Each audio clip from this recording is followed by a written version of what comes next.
for today's video, dito nga tayo magcha-challenge ng one night sleeping. 5, 4, 3, 2, 1, let's go! Nagdala na nga rin ako ng arenola para syempre pag ihi tayo sa gabi. At walang iba kapote at baka naman kasi umulan dito sa ating pwesto. At ipapakita ko ngayon kung saan na tayo matutulog. Eto, scary. Huwag mong subukan. Masisira ang buhay mo. Kakatakot. Maghahanap nga lang ako ng pwesto ko. Dito na ako pwesto guys. At kukuha ako ng syempre pagpapatungan ng camera natin dahil hindi nyo makikita yung pagkantan ko. What? Guys, eto nga medyo nakakatakot dito dahil syempre pagbugad ng mga snake is talaga dito dahil nga tag-ulan na at malalamig talaga ang gusto nila. Baka kainin tayo. Diyan guys. Tama na! Tama na! Tama na!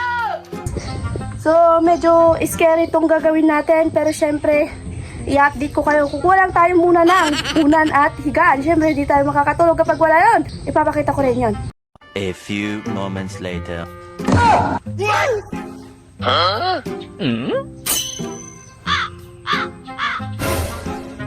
Eternity later. Time check. Wala ko rito.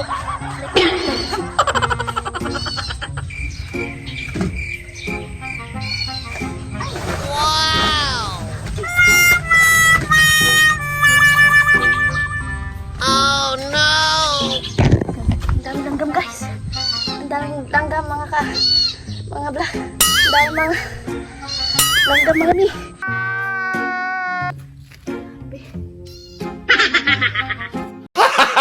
Gago! Siyempre hindi ko kayo bibiguin. Hanap tayo ng mas maganda pang pwesto.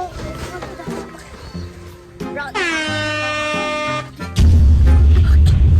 2,000 years later. Natin nakayanan yung maraming langgam. Kaya dito na lang tayo matutulog ngayong gabi.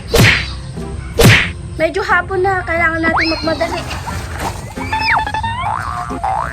Ito yung magiging higaan natin pansamantala. Siyempre, medyo nakakapagod kaya matutulog muna tayo dito. Aantayin natin yung gabi. Kung gusto mo ng part 2, subscribe ka at i-share mo to. Salamat nga pala sa mga sumusuporta sa akin yan. Huwag kayong bibitiw. Dito lang yan sa Chares.